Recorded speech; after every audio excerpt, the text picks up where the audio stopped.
मैं दौसा बोल रहा हूं। मैं देनवसा, दौसा, देवांश आदि उपनामों से जाना जाता हूं। मेरे यहाँ की देवगिरी पहाड़ी के कारण मेरा नाम दौसा रखा गया। मैं दौसा अगर मेरे क्षेत्रफल की बात करूं तो मैं 3432 वर्ग किलोमीटर की परिधि में फैला हुआ हूं। मेरे यहाँ की खादी इतनी प्रसिद्ध है कि लाल किले पर आजादी को जो पहला तिरंगा झंडा फहराया गया था वो मेरे यहीं की खादी से बनाया गया था। इसके अलावा मैं मेरे यहाँ के फोक डांस, रंगारंग कपड़ों और स्वादिष्ट मिठाई के लिए प्रसिद्ध हूं। मेरे यहाँ की चांद बावड़ी और इसकी बनावट देख लोग हक्के बक्के रह जाते हैं।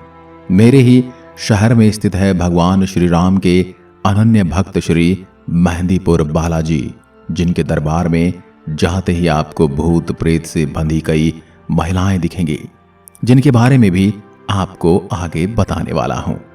मैं पहाड़ियों की प्राकृतिक और अत्याधुनिक सुंदरता से घिरा एक ऐसा शहर हूं जो मेरे यहां आने वाले पर्यटकों को राहत का आभास कराता है।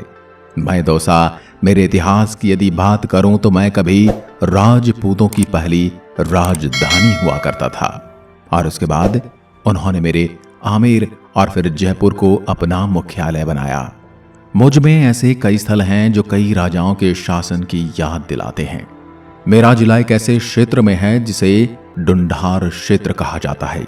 मेरे इस क्षेत्र पर सबसे पहले चौहानों और फिर बड़ गुर्जरों ने राज्य किया, जिन्होंने 10वीं शताब्दी में राज्य किया। दौसा का सम्मान इस बात में भी था कि ये डुंढार राज्य की राजधानी बना। यहां पर चौहान राजन सूददेव ने 996 से 1006 ईस्वी तक राज किया था। इसके बाद 1006 से 1036 तक दूल्हे राज ने यहां पर शासन किया। मेरे दौसा शहर को देवनगरी भी कहा जाता है क्योंकि मैं देव पहाड़ी पर स्थित हूं। मैं दौसा शहर आज आपको मेरी इस आत्मकथा में मेरा स्वर्णिम इतिहास, मंदिरों, किलों और पर्यटक स्थलों के दर्शन करवाने वाला हूं तथा ऐसा मुझ पर विश्वास है कि आप मेरी इस आत्मकथा को जरूर पूरी देखेंगे और इसे पसंद भी करेंगे। मैं दौसा पहले जयपुर का हिस्सा था। बाद में 10 अप्रैल 1991 को जयपुर की 4 तहसीलों सिकराय, बसवा, लालसेठ और दौसा को मिलाकर मुझे एक तहसील से बदलकर पृथक राजस्थान का 29वां जिला बनाया गया। उसी समय में राजस्थान का सबसे छोटा जिला था। इसके बाद 15 अगस्त 1992 को सवाई माधोपुर की महुआ तहसील को मेरे जिले में मिलाया गया, जिसके बाद धौलपुर राजस्थान का सबसे छोटा जिला और मैं दौसा दूसरा छोटा जिला बन गया। 1874 में राजस्थान की सबसे पहली ट्रेन मेरे ही बांदीकुई से आगरा के बीच चली थी। आपको बता दूं, मैं राजस्थान के नेशनल हाईवे 11 पर बसा हुआ हूं। मैं मेरे लोक नृत्य हेला ख्याल दंगल के कारण भी पूरे विश्व भर में प्रसिद्ध हूं। ये नृत्य ढोल और नगाड़ों के साथ पुरुषों द्वारा किया जाता है। इस नृत्य की परंपरा लगभग 500 साल से चली आ रही है। सबसे पहले मैं बात कर लेता हूं मेरे यहाँ की जनसंख्या, परिवेश और मेरी स्थिति के बारे में। मैं दौसा जिला अगर मेरी जनसंख्या की बात करूं तो 2011 की जनगणना के अनुसार मेरे जिले की कुल जनसंख्या 16,34,409 है। मेरे यहाँ की कुल साक्षरता दर 70% है। मेरे जिले का लिंगानुपात 904 महिलाएं प्रति 1000 पुरुषों पर है। राजस्थान के प्रमुख शहरों से मेरी दूरी की बात करूं तो मैं दौसा स्टेट कैपिटल सिटी से 60 kilometre, national capital city Delhi से 300 और चित्तौड़गढ़ से 450 किलोमीटर की दूरी पर बसा हुआ हूं। मैं मेरे जिले में प्रवाहित होने वाली नदियों की यदि बात करूं तो मेरे जिले की पहली नदी है मोरेल नदी, जो कि जयपुर के चैनपुरा की पहाड़ियों से निकलकर मेरे जिले से गुजरती हुई बनास नदी में मिल जाती है। दूसरी नदी बाणगंगा, जिसे अर्जुन की गंगा भी कहा जाता है। यह नदी जयपुर की बैराठ की पहाड़ियों से निकलकर मेरे जिले से गुजरकर भरतपुर जाती है और फिर जयपुर से यमुना नदी में मिल जाती है। मेरे जिले में जलोट मिट्टी पाई जाती है। इस कारण मेरे जिले में मक्का, बाजरा, गेहूं, सरसों और ज्वार का उत्पादन अधिक होता है। मैं दौसा अगर मेरे वाहन रजिस्ट्रेशन संख्या की बात करूं तो मेरे जिले के वाहन RJ29 से रजिस्टर्ड होते हैं। अगर मैं दौसा मेरे जिले के प्रसिद्ध व्यक्तित्व की बात करूं तो सबसे पहले नंबर पर हैं कवि सूरदास। इन्होंने 48 पुस्तकों की रचना की थी, जिस कारण से इन्हें हिंदी जगत का शंकराचार्य भी कहा जाता है। 1997 में भारत सरकार ने इनकी फोटो वाली डाक टिकट भी जारी की थी। दूसरे नंबर पर हैं टीकाराम पालीवाल। इनका जन्म मेरी महुआ तहसील में 1909 में हुआ था। ये राजस्थान के प्रथम निर्वाचित मुख्यमंत्री भी रह चुके हैं। मैं आपकी जानकारी के लिए बता दूं कि हाल ही में मेरे शहर और मेरे पड़ोसी अलवर और सवाई माधोपुर में यूरेनियम के भंडार भी मिले हैं। यूरेनियम को तो आप जानते ही होंगे। यूरेनियम वो रसायन है जिससे बम और तोप के गोले बनाए जाते हैं। मेरे जिले की प्रमुख भाषाएं मेवाती, ढूंढाड़ी और हिंदी हैं। मेरे लालसोट गांव का रेजी कपड़ा अपने आप में विशेष स्थान रखता है। इस कपड़े का उपयोग पड़ या फड़ बनाने के लिए किया जाता है। जैसा कि मैंने आपको शुरुआत में बताया था कि मेरा आलूदा गांव प्रसिद्ध है अपने खादी कपड़े के लिए। अगर बात करूं मेरे प्रमुख बांधों की तो सबसे पहले नंबर पर आता है कालखोल सागर बांध। ये बांध बाणगंगा नदी के तट पर स्थित मेरे जिले का सबसे बड़ा बांध है। इसके अलावा माधो सागर बांध और सेंदल बांध भी मेरी सुंदरता में 4 चांद लगाते हैं।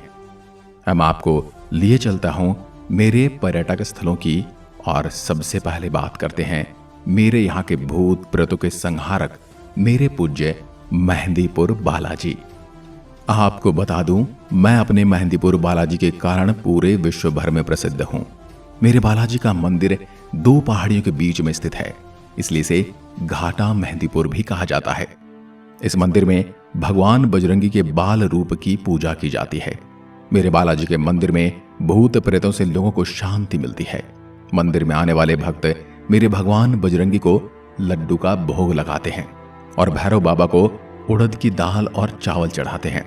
इस साल चैत्र सुदी पूर्णिमा को हनुमान जयंती के शुभ अवसर पर मेहंदीपुर मेले के रंग में रंग जाता है। इस मेले में अड़ोस पड़ोस के जिलों से लेकर दूर दूर से लाखों श्रद्धालु आते हैं। इस मेले को देखकर मैं खुशी से झूम उठता हूं। अब मैं आपको लिए चलता हूं मेरी ऐतिहासिक चांद बावड़ी। यह बावड़ी राजस्थान की सबसे पुरानी बावड़ी है। कहा जाता है कि इसका निर्माण मेरे महाराजा चांद ने करवाया था, इसलिए इसे चांद बावड़ी का नाम मिला। इस बावड़ी की सीढ़ियां चतुर्भुजाकार बनी हुई हैं। दुनिया की सबसे गहरी यह बावड़ी चारों ओर से लगभग 35 मीटर चौड़ी है तथा इस बावड़ी के ऊपर से नीचे तक पक्की सीढ़ियां बनी हुई हैं, जिससे पानी का स्तर चाहे कितना ही हो आसानी से जल भरा जा सकता है। 13 मंजिल की यह बावड़ी 100 फीट से भी ज्यादा गहरी है। इसमें भूल भुलैया के रूप में 3500 सीढ़ियां अनुमानित हैं। इसे इतना गहरा इसलिए बनाया गया, यदि कोई वस्तु गिर भी जाए तो उसे वापस पाना असंभव है। चांद बावड़ी एक ऐसा कुआं है जो मेरे यहां आने वाले पर्यटकों को अपनी ओर बेहद आकर्षित करता है। अगर आप एक वास्तुशिल्प प्रेमी हैं तो आपको मेरी इस जगह की यात्रा के लिए जरूर आना चाहिए। चांद बावड़ी में एक समान कई सारी सीढ़ियां बनी हैं जो यहां आने वाले पर्यटकों को भ्रमित कर देती हैं। आपको बता दूं कि मेरे जिले के भांडारेज गांव में भांडारेज की बावड़ी भी है। इसके अतिरिक्त मेरे आलूदा गांव में बाबुनिया की बावड़ी भी मेरे आकर्षण के केंद्र हैं। इतिहास के पन्नों को पढ़ने पर यह पता चला है कि मेरी तीनों बावड़ियां एक दूसरी सुरंगों से जुड़ी हैं।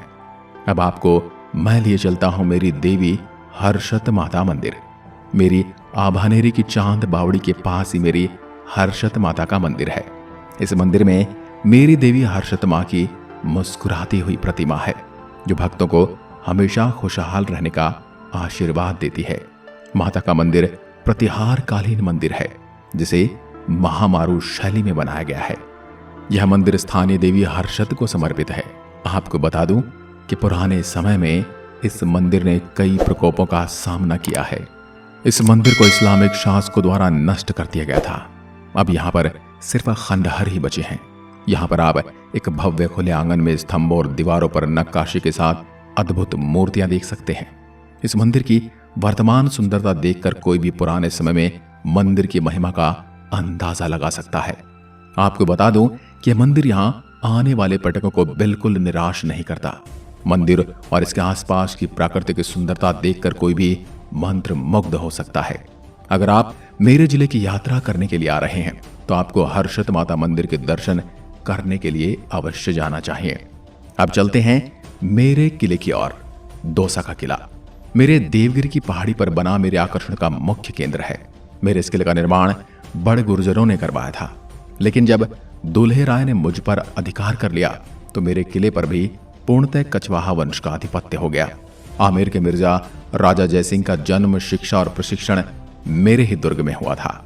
आप यदि मेरे दौसा की सैर करने आ रहे हैं तो इस किले पर अवश्य जाएं। अब आता है माधवगढ़ का किला। मेरा यह किला भी प्रमुख पर्यटन स्थलों में से एक है। इस किले का निर्माण जयपुर के राजा माधव सिंह द्वारा करवाया गया था। यह किला सुंदर फूलों के खेतों की पृष्ठभूमि में एक पहाड़ी की चोटी पर स्थित है, जो इसे और भी सुंदर और आकर्षक किला बनाते हैं। आपको बता दूं, इस प्राचीन किले को अब एक शाही होटल में बदल दिया गया है। यह होटल यहाँ आने वाले पर्यटकों को एक सुंदर आवास प्रदान करता है। यह किला अपने भव्य केंद्रीय प्रांगण के साथ एक प्रमुख आकर्षण का केंद्र है। इसके अलावा इस किले की छतें भी बहुत ही आकर्षक नजर आती हैं और सभी का ध्यान अपनी ओर खींचती हैं। इसके अलावा भंडारेज मेरे जिले का एक प्रमुख आकर्षण स्थल है। जयपुर से लगभग 65 किलोमीटर दूर जयपुर आगरा राजमार्ग पर स्थित है। आपको बता दूं, यह भंडारेज मेरे शहर से लगभग 10 किलोमीटर दूर है। भंडारेज को महाभारत काल के दौरान भद्रमती के नाम से जाना जाता था। बता दूं कि यहाँ पर खुदाई के दौरान मिली दीवारें, मूर्तियां, सजावटी जाली का काम, जालियां, टेराकोटा के बर्तन इत्यादि से इस जगह की प्राचीनता का पता चलता है। भंडारेज बावड़ी और भद्रावती पैलेस यहाँ के लोकप्रिय स्थल हैं। एक क्षेत्र इतिहास प्रेमियों के स्वर्ग के समान है। यहाँ का इतिहास आपको 11वीं शताब्दी में ले जाएगा। अगर आप दौसा की यात्रा करने जा रहे हैं तो भंडारेज को अपनी सूची में अवश्य शामिल करें। अब मैं आपको लिए चलता हूँ मेरे झांझीरामपुरा में। यह गांव मेरे शहर से लगभग 45 किलोमीटर दूर बसवा की तरफ बसा है। झांझीरामपुरा यह गांव अपने शिव मंदिरों के लिए मशहूर है। मेरे इस गांव को 11 रुद्र महादेव नगर के नाम से भी जाना जाता है। इस मंदिर में 121 शिवलिंग हैं।